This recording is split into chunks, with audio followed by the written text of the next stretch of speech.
न सका, उल्टे हरि को बांधने चला, जो था असाध्य साधने चला। जब नाश मनुज पर छाता है, पहले विवेक मर जाता है। हरि ने भीषण हुंकार किया, अपना स्वरूप विस्तार किया। डगमग डगमग दिग्गज डोले, भगवान कुपित होकर बोले, जंजीर बढ़ाकर साध मुझे, हाँ हाँ दुर्योधन बांध मुझे। यह देख गगन मुझ में लय है, यह देख पवन मुझ में लय है, मुझ में विलीन संसार सकल मुझ में लय है। झंकार सकल अमृत फूलता है मुझ में, संघार झूलता है मुझ में। उदयाचल मेरा दीप्तिभाल, भूमंडल वक्ष स्थल विशाल, भुज परधि बंद को घेरे हैं।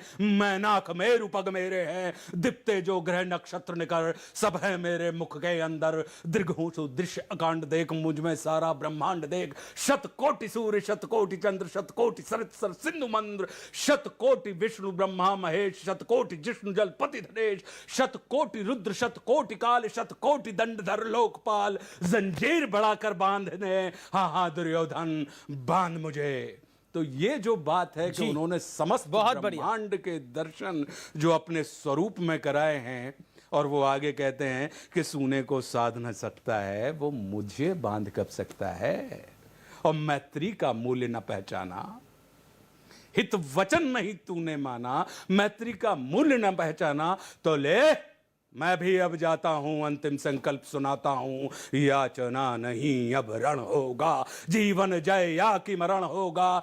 टकराएंगे नक्षत्र निकर, बरसेगी भू पर वनि प्रखर। फण शेष नाग का डोलेगा, विकराल काल मुंह खोलेगा। दुर्योधन रण ऐसा होगा, फिर कभी नहीं जैसा होगा। भाई पर भाई टूटेंगे, वायस श्रृगाल सुख लूटेंगे। सौभाग्य मनुज के छूटेंगे, विश्व बाण बूंद से छूटेंगे। आखिर तू भूषाई होगा, हिंसा का पर्दाई होगा।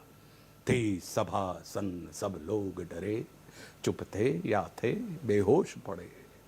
केवल दो नर न अघाते थे, धृतराष्ट्र विदुर सुख पाते थे। कर जोड़ खड़े प्रमुदित निर्भय, दोनों पुकारते थे जय जय। तो ये जो श्री कृष्ण का दर्शन है, इसमें हमको और आपको ये पता लगता है कि वो किस वसुधैव कुटुंबकम की बात कर रहे हैं। तो जब व्यक्ति, हम और आप इस चेतना के साथ जुड़ जाएंगे, तो भारत की जो विविधता है, भारत की जो संस्कृति है, भारत की जो सभ्यता है, सभ्यता और संस्कृति ये दोनों एक नहीं होते, इनके बीच में अंतर होता है। सभ्यता का मतलब होता है कि हमारे पास क्या है, और संस्कृति का मतलब होता है हम कैसे हैं। तो क्या है और कैसे हैं के बीच में अगर ये एक रूपता का संपादन हम और आप स्थापित कर लें, तो वह दिन दूर नहीं जहां पर जैसे हम विश्व गुरु, यानी हमने हमारे यहां भारत के आकाश से, पूर्व से हमेशा धर्म का नाद गूंजा है, और पश्चिम से हमेशा धन की आवाज गूंजी है। और आज की तारीख में हम और आपने धन को ही संपत्ति मान लिया है, या संस्कृति मान लिया है, या सभ्यता मान लिया है। तो मेरा ये मानना है कि कुछ लोग जो अपनी संस्कृति को ही संपत्ति मानते हैं, और कुछ लोग होते हैं जो संपत्ति को ही संस्कृति मानते हैं।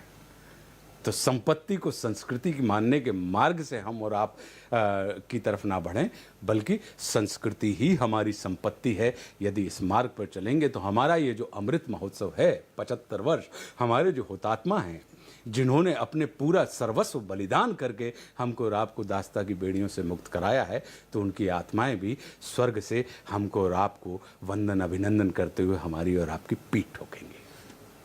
आज़ादी के कई नायक रहे, महात्मा गांधी रहे, सुभाष बाबू रहे, लोकमान्य तिलक रहे, पंडित नेहरू रहे, बहुत नायक रहे, इस आज़ादी के बहुत नायक रहे हैं, इसमें कोई दो राय नहीं है।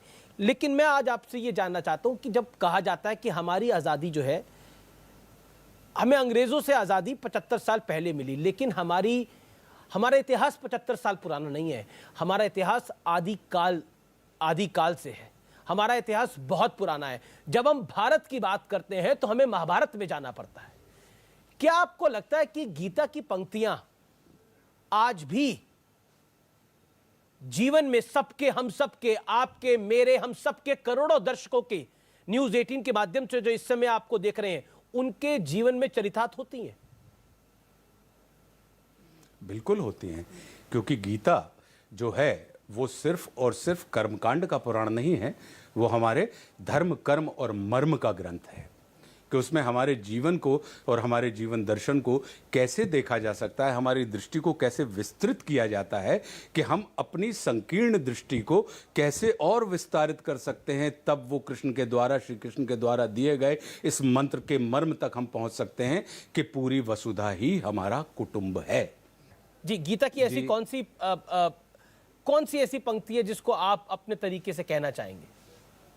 बिल्कुल आखिरी दौर में हमारा संवाद है। देखिए, मैं तो संपूर्ण गीता को ही मैं ये मान के चलता हूँ कि श्री कृष्ण ने, क्योंकि गीता का जो उद्भव हुआ है वो एक ऐसी जगह पे हुआ है कि जहाँ पे भीषण संघर्ष की स्थितियाँ खड़ी हुई हैं और परम पुरुषार्थी जिसे नरावतार कहा जाता है अर्जुन, जिसके बल के ऊपर समस्त पांडव जाकर अपने द्वारा अपने ऊपर किए गए अन्याय का प्रतिशोध लेने के लिए वो कुरुक्षेत्र के मैदान में खड़े होते हैं और ठीक ऐन मौके पर एक परम पुरुषार्थी व्यक्ति द्वंद्व से घिर जाता है और उसे लगता है कि यह सब कुछ बेकार है। तो द्वंद्वित व्यक्ति को निर्द्वंद करने के लिए परमात्मा श्री कृष्ण ने कर्म योग, ध्यान योग, भक्ति योग, इन तमाम चीज़ों की बातें बताई। और ये कितना विलक्षण है हमारा और आपका इतिहास कि यहाँ पे भगवान से भी प्रश्न पूछने की स्वतंत्रता मनुष्य को दी जाती है। भगवान के द्वारा कहे गए उद्भव या उद्धृत उत्तरों के ऊपर भी, और अंत में वो हर बार कहते हैं श्री कृष्ण कि अर्जुन, ये तमाम चीज़ें मैंने तुम्हें बता दी हैं, लेकिन अब तुम वह करो जो तुम्हारा मन बोलता है।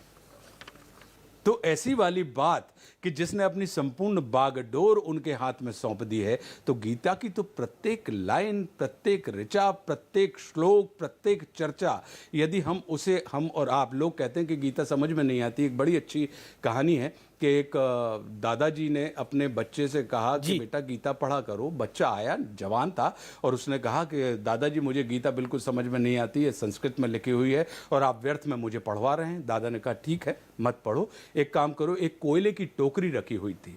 उन्होंने कहा बेटा कि इस कोयले को खाली करो और उस टोकरी में भर के तुम नदी का जल लेके आओ। अब वो बांस की टोकरी थी।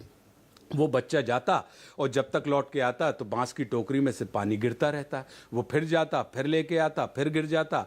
वो आया और फाइनली उसने आके अपने दादाजी से कहा कि दादाजी आप भी कमाल करते हैं, आपने इस बांस की टोकरी में जिसमें पानी ठहरता ही नहीं है, आपने उसमें मुझे पानी लाने के लिए कहा है, मैं नहीं लाऊंगा, ला कर दे सकता।